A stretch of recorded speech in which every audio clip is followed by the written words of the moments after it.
मंडळी असं कसं काय बरे आहेत ना. नारळाची शेरडी घेतलेली गॅसवर ठेवलेली आहे.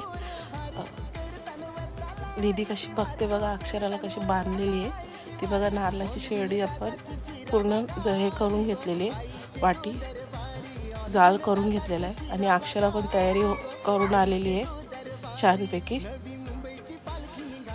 आता ओवा टाकायचे ते कोळशामध्ये म्हणजे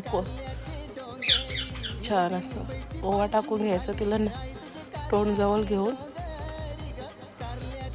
पूर्णपैकी हे करायचं. पप्पा इकडून तिकडून कॅमेरा पकडतात, ते कसं पकडू. अक्षराला पण घेतलेलं आणि तिला पण पप्पाला ओवा टाकायचं होतं ना, त्याच्यामध्ये जमत नव्हतं दोघांना. ते बघा कशी घेते अक्षरा धुरी, कसे लाल डोले झालेले आहेत. कसा वाटतं छोटासा ब्लॉग, याचा मोठा पण ब्लॉग आहे. तुम्हाला आवडला तर लाईक करा, शेअर करा, सबस्क्राईब